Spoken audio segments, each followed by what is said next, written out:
Hello and welcome to day 2 of Acts, 1 John chapter 2, and we are in verse 2 today. So let me first of all give those of you who are a little bit more advanced the opportunity to translate this verse, and pause the tape and go for it.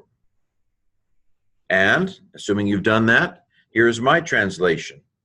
And he himself is a means of atonement concerning the sins of us, not concerning ours, and not concerning ours alone, but also concerning all the world. So that's my rough translation. So if you're satisfied, feel free to go and enjoy the day.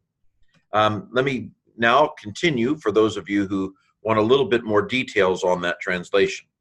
So doing a little bit of an interlinear here, and he himself, when autos is in the nominative case, as it is here, the os ending is nominative, masculine nominative singular.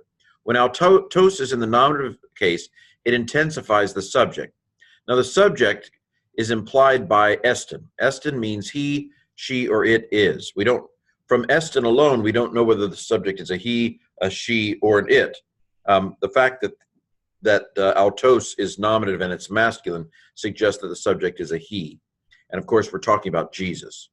So Jesus himself is hilasmos. Hilasmos is an interesting word. It only appears twice in the New Testament, both times in the book of 1 John.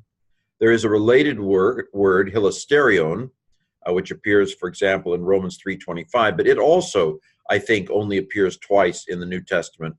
And so it's very difficult to do a word study when you only have one or two instances of the word. I think atonement is a safe translation. He himself is a means of atonement. There are, of course, a number of other suggestions that would go a little bit more detailed into the nature of atonement. So if you look at the King James or the New American Standard Bible, I would probably guess that the ESV, although I didn't look up the ESV today, probably does propitiation. Propitiation has a sense of a satisfaction of wrath. Now, my sense is that we lack sufficient evidence to go that specific. It's clear that this word has to do with a means of atonement, but it's not clear that it endorses a specific atonement theory.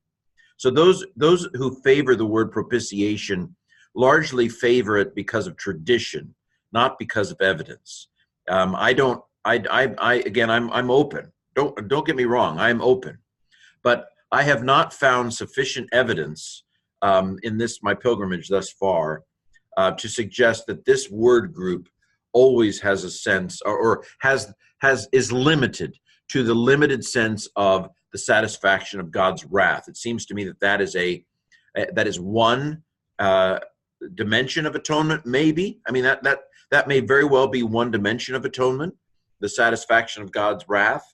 Certainly we find some language that might suggest that, but I am unconvinced as of yet. I'm open.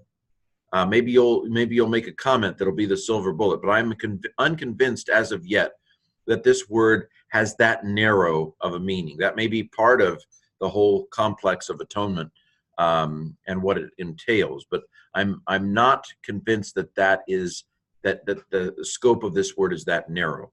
And I would say the same for expiation. So the Revised Standard Version translates this as, he is the expiation concerning our sins. Expiation has a sense of cleansing. Well, again, that seems to be part of the universe of atonement. But I am not convinced that this word has that narrow of a sense. There is one place in 4 Maccabees, which is an intertestamental book, not, by the way, in the Catholic Old Testament. 1st and 2nd Maccabees are in the Catholic Old Testament, but not 4 Maccabees. The word hilasterion is used in 4 Maccabees in a way that seems to imply expiation, perhaps. But I've yet to be convinced that is the narrow referent for this word group. There are other suggestions. Some versions, I think the Phillips translation, maybe the Common English Bible did originally. I'm not sure if they've kept that translation. thought of hilasterion as the mercy seat or the place of atonement. And that is the way the Septuagint, the Greek Old Testament, uses the word hilasterion. Hilasterion in the Septuagint refers to the cover of the Ark of the Covenant. And so, but I think I'm still of a mind to leave this word simply as he is a means of atonement, and leave it at that. Leave it very broad, because I've not found sufficient evidence as of yet to give it a narrow kind of dimension within the whole cloud of atonement overtones.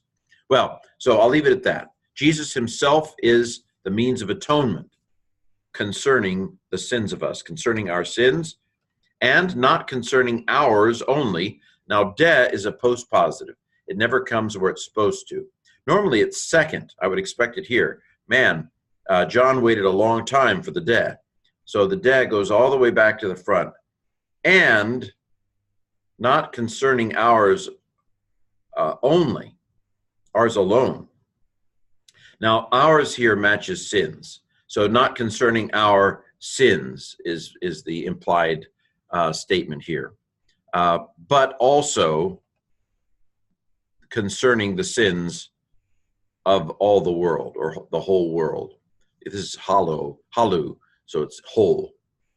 Okay, so there's our breakdown into translation. So if you want to do a little grammar, let's do a little grammar. We've already talked a little grammar. Not a lot of clauses here of interest, but I've mentioned that autos, when it's in the nominative case, functions intensively.